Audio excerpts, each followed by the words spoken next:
Adrian, I feel like I'm all over the place today. Thank you for joining me in my crazy states. I No know that problem. you I know that you help people get out of their crazy states of just hyper productivity. I feel like we're either hyper productive or just vegging out on the couch. And you help authors do things differently. So please let us know a little bit more about what you do. Absolutely. So I, like you, grew up in this productivity obsessed world, right? And so for a lot of my life, I really thought that I needed to work hard at being worthy. And I needed to be productive in the sense of I needed to produce products, lots and lots of products. And what I have found is that actually the key to producing a ton of amazing, authentic content is to actually focus on your process, to focus on the creative process itself, and to get out of this kind of productivity mindset by looking at the whole process of creativity, not just that part where you're actually producing something, the part that I call executing, but the entire process. And that is what I call the DOER cycle. So it's dreaming, organizing, executing, and revising. Right now, we're actually in the dreaming phase. And so this is the phase that most people skip. This is the part where most people are like, ain't nobody got time to, to dream. But let me tell you something. If you are not dreaming, then you are not producing anything worthwhile. I can promise you that. You're going to end up with busy work. And busy work is the biggest lie we have ever been sold. That there is any value in staying busy just for the sake of producing something. There is plenty of stuff being produced in the world, okay? You do not have to force yourself to create another product just to say that you created something. The world doesn't need that. What the world needs is aligned, authentic content that resonates with them on that level so deep that it lights them up from inside and makes them want to go out and light up other people from the inside. And it has that beautiful ripple effect. So right now we're in the new moon phase. I go on a lunar cycle, but honestly, everyone has their own DOER cycle within them, and you can have cycles within your cycles. Okay. Just for the sake of kind of being all on the same page, I'm going to talk about the lunar cycle for a minute. So like the seasons, the lunar cycle has 4 parts. So you have that sort of like winter, the new moon phase, which is like, I call it the seed phase. It's that phase where everything's underground and it's resting and it's just starting to germinate and it's just starting to put down its roots and find its footing. So the dreaming phase is when everything is possible. Nothing is above ground yet. Nothing has emerged. And so anything is possible. This is a really playful, beautiful, open space, the dreaming space. This is where I always tell people, get rid of your idea of what's reasonable. Get rid of your idea of what's rational or logical. Really dive deep into desire. What do I really want? Because here's the beautiful thing about desire. It's actually like the GPS coordinates for your destiny. Desire actually comes from the word decidere, of the stars. And so it really means what is written in the stars for you.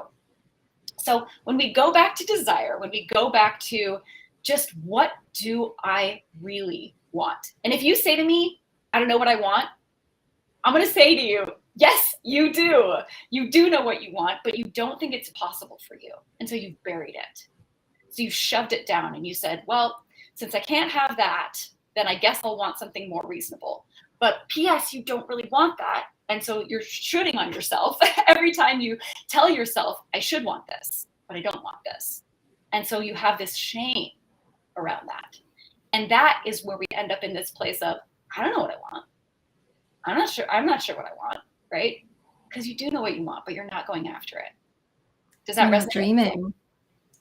Yeah, and it sounds so fun to dream. And I completely forget all about dreaming all the time, even though it's the most fun. And we execute all the time. It's so ironic as creatives. You'd think we would love expressing ourselves and being in that more experimental phase than productivity phase. But I think I think as creative, authors, yeah, as creatives, as authors, more than anybody else, we've been given this imperative like, well, you have to work hard because it's going to be yeah, really hard for you to survive as a creative. And so you better be creating like 24/7. You better be putting out there, what the world wants, what the world needs, or you're not going to survive. And that is the killer of all creativity, of all innovation, is you should do this, you must do it like this, that imperative. So that's why, it's all like yang, yang, yang, yang all the time, right? But to have that balance, to have that fullness of the cycle, you have to start with yin. You have to start with being before you can get to doing. And I'm not saying yeah. doing isn't important. Like, yeah, you have to do something eventually. You have to create something eventually. But if you don't start with dreaming, if you don't start with like love, right? Just the love of doing this. The one thing I really recommend to any author is having what I call a devotional practice. What I mean by a devotional practice is when you show up and practice what your gift is, whatever that is. If you show up and do that, you are saying a thank you to the source of that gift. Because imagine, let's say you have twins, okay? And on their birthday, you decide you're going to make an amazing gift for both of them. Now, one of them is a musician. And so you make this beautiful guitar with your own hands. You craft it. You take the class to figure out how to do the strings and everything. You give them this guitar. The other one loves to skateboard. And so again, you craft a skateboard from scratch with your bare hands. And you give them these gifts. And then you notice over time that the one that you gave a guitar is playing that guitar every day. And you hear that beautiful music resonate throughout the house, or even if it's terrible music, they're using that gift that you gave them. But you notice that the skateboard just sits in the closet every day. Who are you going to be more inclined to give another amazing gift to? The one that's using their gift, right? Because it says to you, I appreciate what you took the time to give me, what you took the time to craft for me. And so when you use your gift just because you can, that's a devotional practice. That's saying, thank you for giving me this gift. And when you do that, inspiration shows up more and more to give you more to work with. If you are only ever working to try to make money, if you are only ever working because you have a deadline, that shows source that I'm not devoting myself to this gift. This is transactional to me.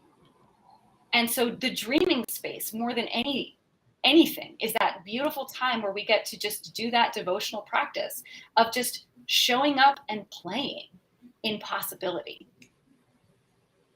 I'm gonna have a drink. So, what would you say to authors who do spend a lot of time in a creative space, but our business model, for some of us, relies on selling a bunch of low ticket items? So we have to pump them out constantly. And we're told that we need to either do that or sell some high ticket items. And do we need to just dream and follow the dreams even when we can bump into roadblocks? Like, oh, now that I'm here, in hindsight, I realize I'm selling a bunch of low ticket items. I need to pump out a bunch of stuff. Or do we just follow our gut and hope that it works out if we do the doer cycle? Well, yes, follow your gut always, right? Like your intuition is the authority you need to pay attention to. Something that worked for somebody else won't necessarily work for you. Your intuition knows best. And so always, always trust your gut, follow your gut. That said, you do have to have a pattern and a routine. Otherwise, you won't end up producing anything, right? There's the dreaming, but then you have to move into the next cycle, which is organizing. That's thinking through, okay, so now I have this idea. What am I going to do with this? Who is it for? Thinking about your audience. Like you said, in the end, it's all about creating something for your audience, right? And so when you start to think in the organizing space, that's when it's like, oh, this really resonates with this audience. How can I make it really great for them? And you're outlining, you're thinking about, how can I make this wonderful for this particular audience? It's like that spark, that sprout that comes up and it starts to reach out toward the sun, right? It's looking for its audience. It's trying to find, where is this going to land? Then you have that executing phase where you actually pour it out. And it's so important in that phase not to think about the revising phase that comes next, not to be that little editor sitting on your shoulder and trying to edit it as you are creating it. You need to just channel it, just pour it out, let it come through you. And the reason I say that it's so important is because this is where so many of us get hung up, that we get in this constant loop of like, I'm trying to create something, I'm trying to pour something out, but it's not coming. You get blocked. Blockage is always internal, okay? No matter what we blame for like the external, whatever is going on, writer's block, that's always us blocking ourselves because we're judging our content before we've even let it out, before we've even poured it out. Imagine if a tree judged every fruit before it even allowed itself to grow fruit. Oh. It doesn't grow any fruits, right? So you have to let it grow. Then you have that revising phase. And this is what I call the harvest phase. This is like the autumn of the cycle, right? Where you're coming in and you're going, okay, I know what my audience wants. My audience wants an apple pie, right? And so I'm looking for the very best pie apples in my orchard that I've just grown here. Now, that doesn't mean that everything else is crap, right? It is, maybe there's some beautiful pears that you could use for a pear tart next week. That's the beauty of, like you said, when you always need more content. Well, guess what? As if you're just pouring out beautiful content every time you're in an execution phase, you're going to find more and more content to work with in that revising phase. And you'll decide, is this free content? Is this paid content? Does this go to my subscribers, right? Does this go to my free tier? And that's what that revising phase is all about. It's turning outward and thinking about your audience and thinking, okay, just like an organizing phase, you started to turn outward. Now you're thinking about, all right, I've got this stuff. Who is this for? How do I polish it up and make it just right for them? And the rest of it, you save in files for future reference, or you just mulch it. It just goes back into the mulch of your creativity so that you get back into that dreaming phase. Better idea. You have really thought this through. I love the analogy. So awesome. I'll give you an example. So in Release Your Masterpiece. So this is the book that just came out. And right before I was about to publish this book, and I'm talking like 10 days before I published this book, I realized that there was a chapter in there that didn't need to be there. If I took it out, it didn't affect any of the rest of the book. Now, the irony was, this was the chapter that I actually thought was the cornerstone of this entire book. This is what gave me the idea for this entire book. But once I took it out, I realized, oh, this is a whole other book. This is a whole other book that I have yet to write, which is more about creative living than about this creative process. And so I took that chapter out and immediately put it into, an outline, went right into that organizing phase, right? And now I've got the outline of my next book. It's already ready to go. That's the beauty of this cycle, is when you're in that revising phase, you can go, oh, this is actually something else entirely. And now I have the beginnings of something else that my audience might absolutely go nuts for. So to answer your question about, yes, you're in a model where you need to be producing content regularly. That's the gorgeous thing about the DOER cycle. It is the way to stay sustainably prolific. If you stay with this, you never have to ask yourself, what should I be doing right now? You never have to wonder, what should I be creating right now? When you stay with that cycle, it happens automatically. And you've got so much content in the end that then it's just a question of who is this content for, and what is the specific result, the specific effect that I'm trying to create in my audience with this specific content. Yeah, I think it was you who I told this to and who like made me think of this, but Neil Gaiman has his list of all the good art he wants to make. And I think with the DOER cycle, it's just about having a little bit of patience. Like there's so many things you're going to do. Chill, just do one at a time and appreciate every single one of them in that moment. I don't know why we feel like we need to do all of it at once. Maybe it's this innate feeling that we're going to die soon. I don't know. I do. It's hard to just. It's mortality. You know, it's that human thing of like, there's never enough. There's never enough time. There's never enough money. There's never enough ideas. There's never enough books, right? Like we always want more, but that's the beauty of this, that there always will be more. And you can trust, because it's cyclical, that it's going to come around again. If you didn't nail it this time on the execution, don't worry. The cycle's going to come around again. You're going to get another shot at it. You will always have another shot at it. And like I said, there's cycles within the cycles, and that's the beauty of it too. Once you understand that this DOER cycle is in everything, it's in the seasons, it's in the lunar cycle, it's in the life cycle, right? It's everywhere. You start to see it everywhere.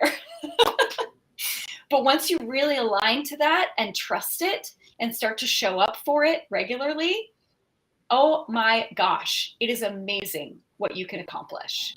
Okay, I see the books back here, this shelf right here. Like 2 of those books I did in 1 year, and the next year I did this one. It happens so fast once you actually get into your rhythm. And I really want to just like honor that. I know that you can be stuck in the one cycle for a really long time. Like this first book, Melting Ivory, that took me 20 years. It took me 20 years to get that thing out.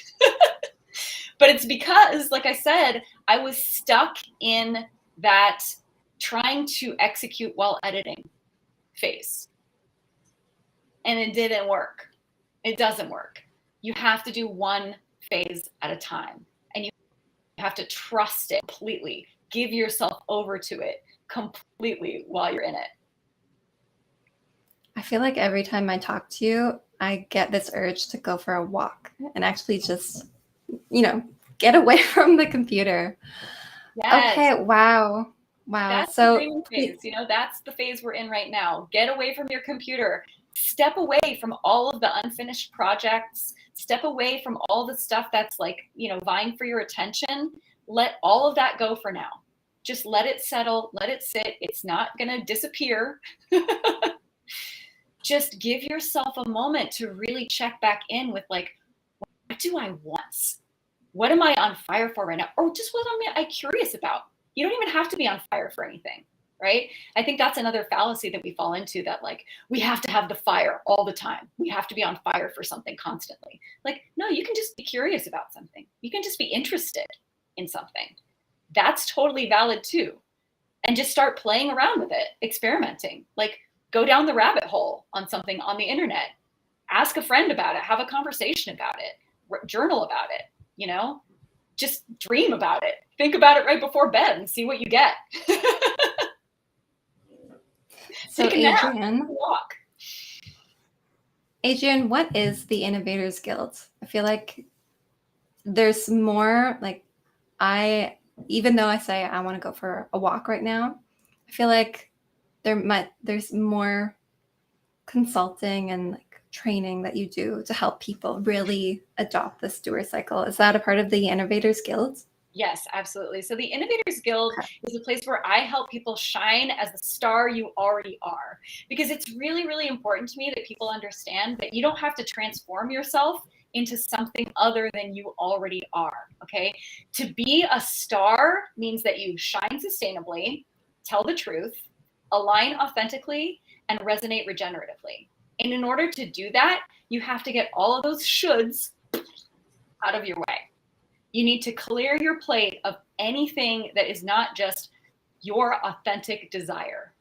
And so in the Innovators Guild, I really help people to innovate, obviously, by reconnecting not just with the doer cycle, but with their authentic selves, because that's your true masterpiece. When I say release your masterpiece, sorry, it's like backwards to me.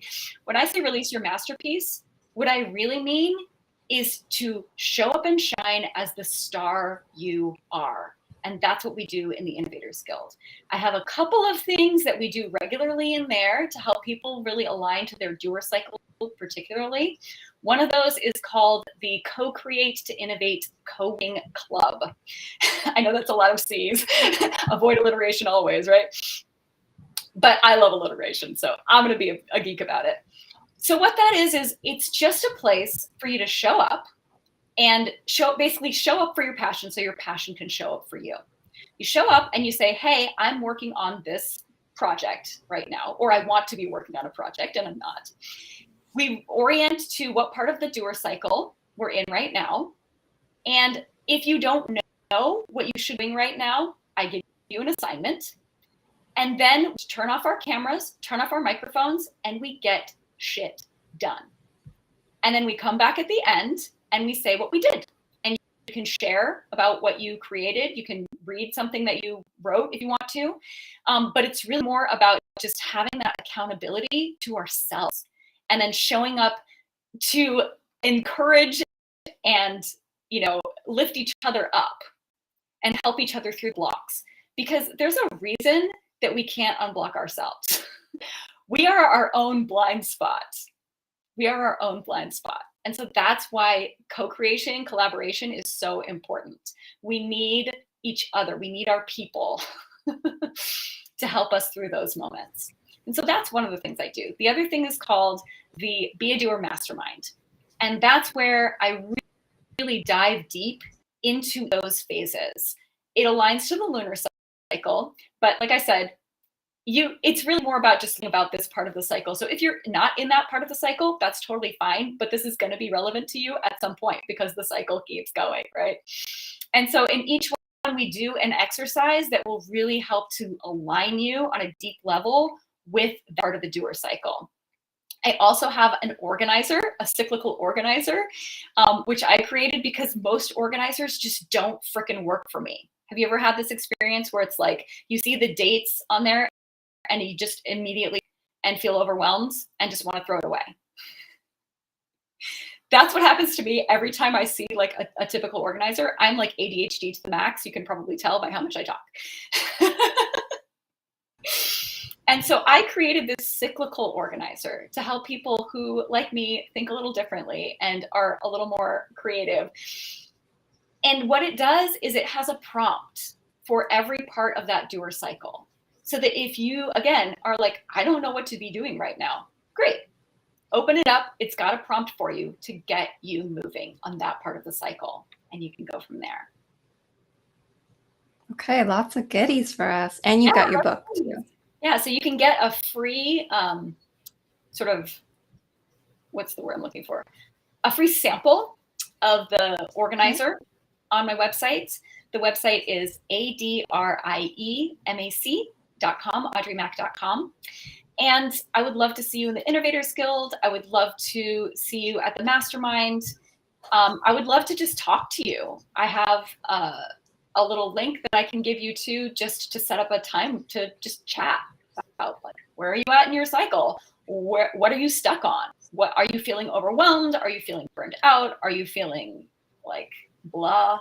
I can help you with all of that. Okay, well, thank you so much, Adrian. I would love to have you at our mixers. I think we got something planned. Okay. Okay, well, thank you so much for your time. I always love talking to you. I'm going to go for a walk right now. Yay! Yeah. All right, well, until next time. Thank you.